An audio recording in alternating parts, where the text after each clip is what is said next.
Hello, I'm Jihyun Lee from Hanyang University, who will present our paper, a faster FPTAS for knapsack problem with cardinality constraint.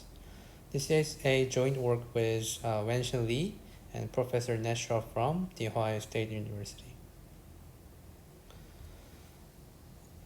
Okay, so the knapsack problem is one of the basic combinatorial optimization problem, as you all know, and it has been studied for several decades.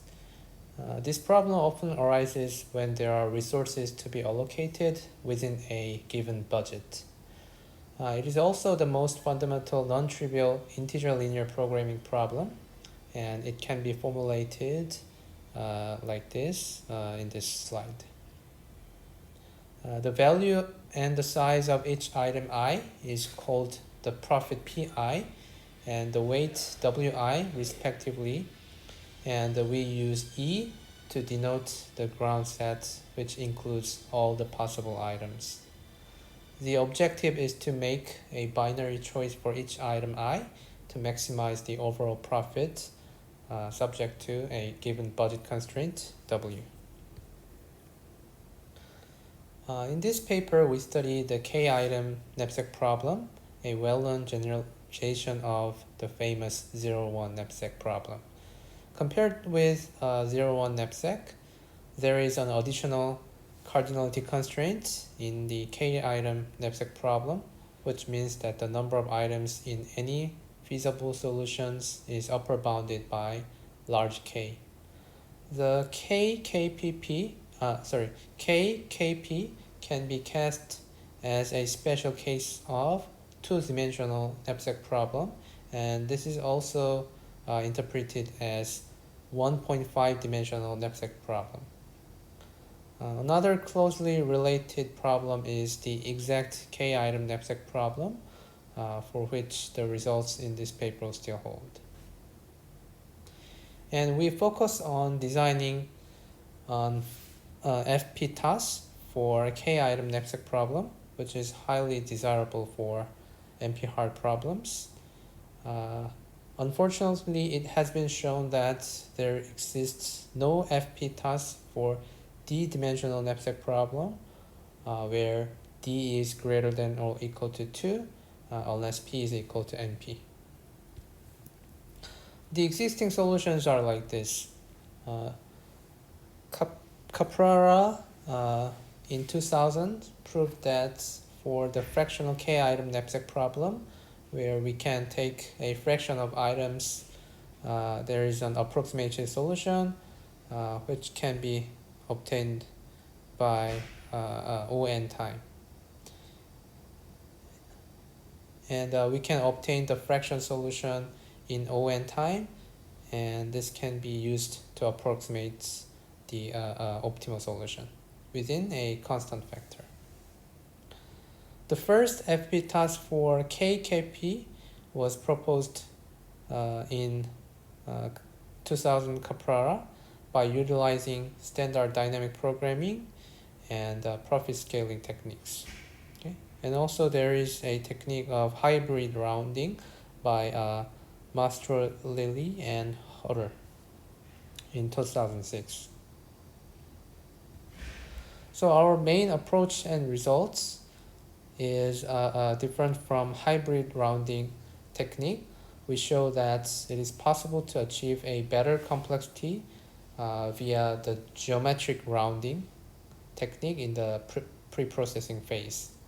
We divide items into two classes according to their profits and present distinct method for each class of items. To solve the subproblem for items with low profit, we present a continuous relaxation function using the natural linear programming relaxation and other alternatives based on structured weights and scaled budget constraints. The relaxation function well approximates the optimal objective value of the subproblem and allows us to exploit the redundancy among various inputs. For second items with large profits, our treatment mainly follows from the novel functional approximation approach, which was recently proposed by Chen et al. In 2018. We performed the convolution procedure in parallel planes to reduce the running time, and here we adopt a slightly different but rather sophisticated and presentation via the lens of numerical discretization. We hope that this presentation helps to make the approach more clear in the context of KKP. Finally, an approximate solution is obtained by appropriately putting these two subproblems together. As summarized in this table, two alternative FPTAS will be presented, which significantly accelerates the dynamic programming procedure while exhibiting a space-time trade-off. More specifically, scheme A achieves a time complexity as presented in this table and space complexity, and we break the long-standing barrier and present a new FPTAS in the last row, where the time complexity is tilde O n plus the time complexity is n plus z square over epsilon square, and the space complexity is n plus z square over epsilon, which is better than any of the previous techniques. So from this refined bound, we can see that our algorithm is the first FPTAS that outperforms the standard FPTAS over all parameter regimes.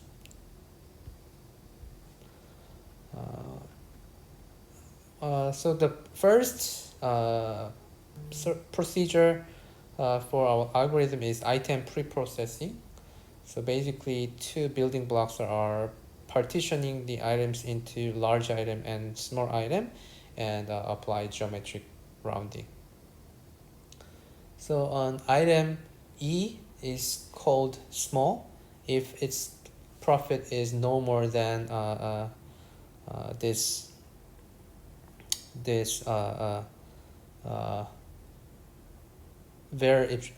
some epsilon times OPT, and it is large if it is greater than that.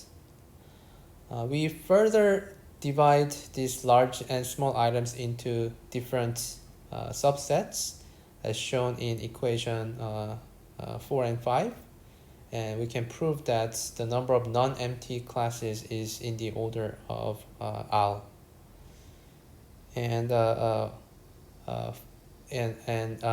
the end of our algorithm, we will combine small and large items together by enumerating all the possible profit allocations among large and small items. Without the loss of generality, we can assume that elements in the same class have the same profit value. And so the algorithm for large item is like this.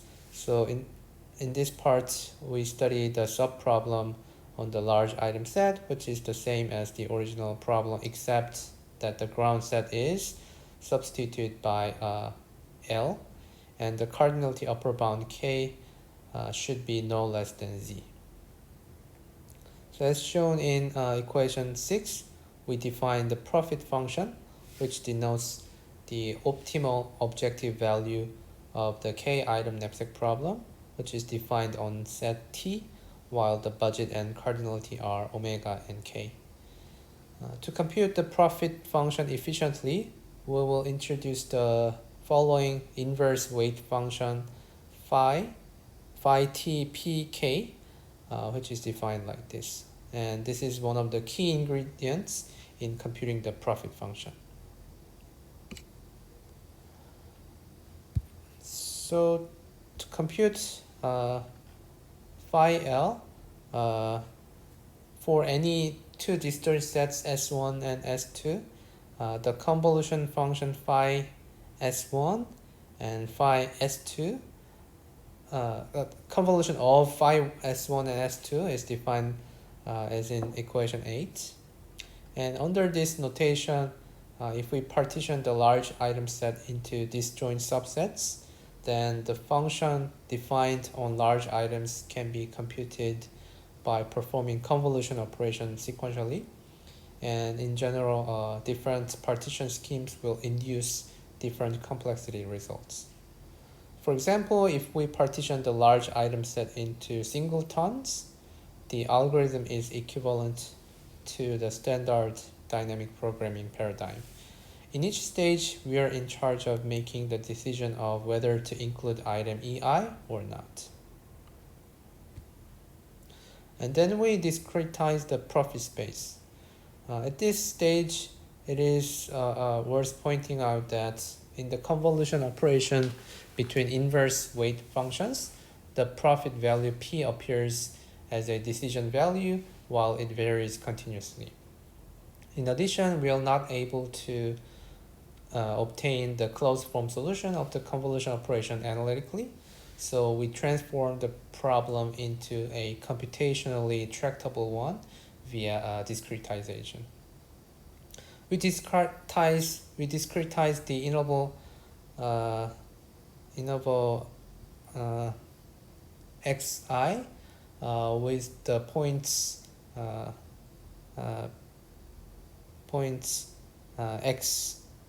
x's, and so we discrete the interval with points x, where and the discrete parameter delta x is defined. The discretization parameter delta x is defined like this, and phi x does not converge to phi when delta x goes to 0. And we execute the convolution operation over the discrete functions that are defined on x. And the straightforward intuition that convergence occurs if discretization is small may not always hold. And we can verify that the weight function phi x may not converge to phi through this example, but I'm going to skip this part for the limit of the time. So then we discretize the profit space.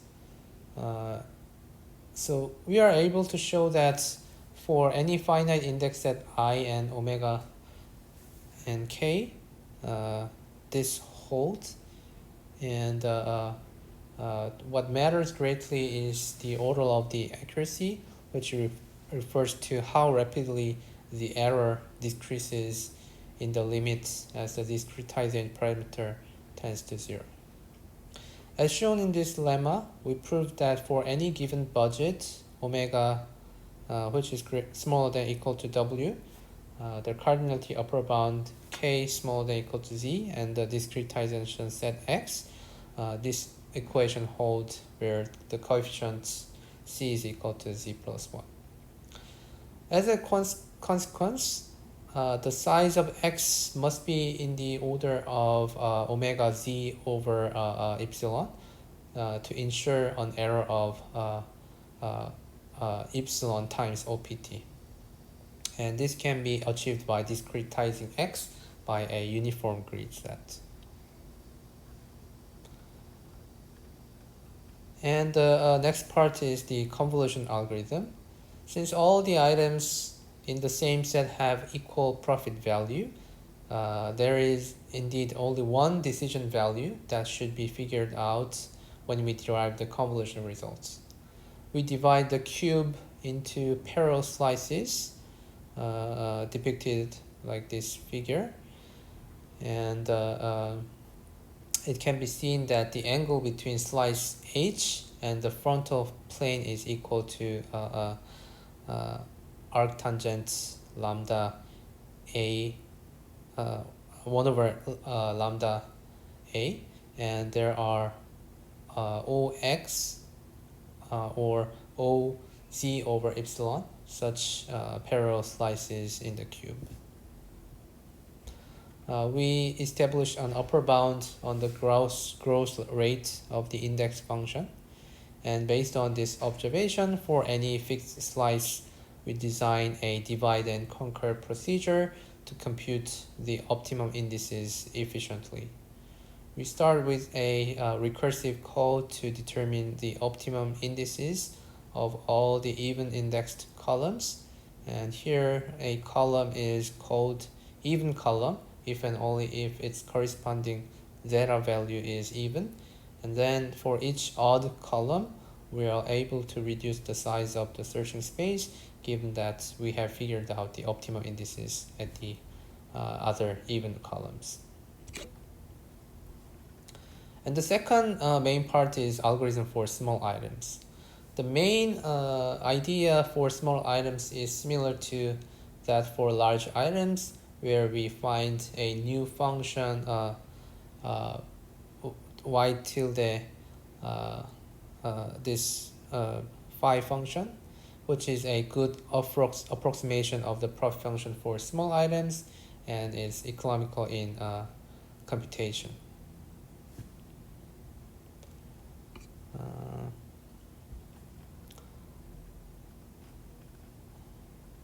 So then we design a continuous relaxation to construct a new function, and for this we turn to the continuous relaxation of the subproblem, as the continuous problem is much easier to deal with.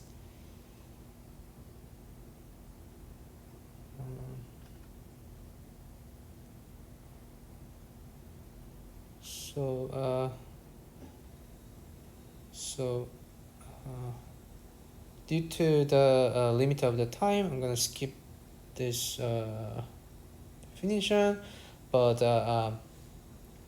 finally, using this continuous relaxation design, we can show that from this lemma, the difference between functions the tilde phi s and phi s is bounded by 4 epsilon OPT.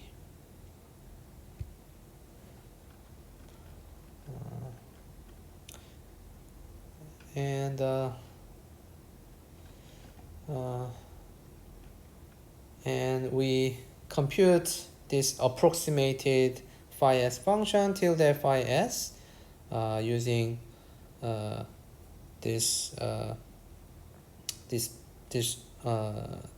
equations in this slide. We first compute phi s1 and phi s2 and compute ft omega k like this. And finally, we dualize the budget constraint, and the Lagrange function is a piecewise function of mu. And using the structured profits and weights, it can be shown that the optimal multiplier must belong to set B, which is defined in equation 13. And again, we use binary search to find mu star.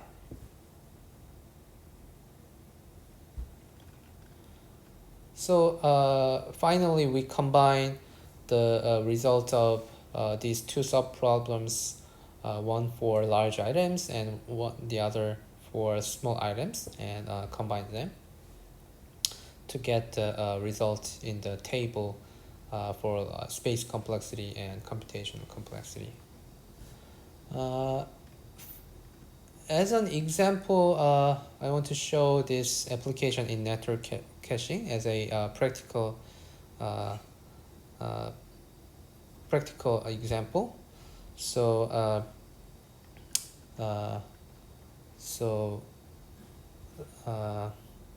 we define Fs as the required space to store some cache candidate set S, and Gs as the cache miss probability for the chosen files. And the problem is formulated like this equation 14 and 15. This is actually an example of that can be reduced to EKKB. And applying our algorithm, we can show the best computational complexity and space complexity. So we think that this problem also has great importance in practical applications like network caching. Finally, these are the main references for our paper. And thank you for your attention, and I'm happy to answer any questions.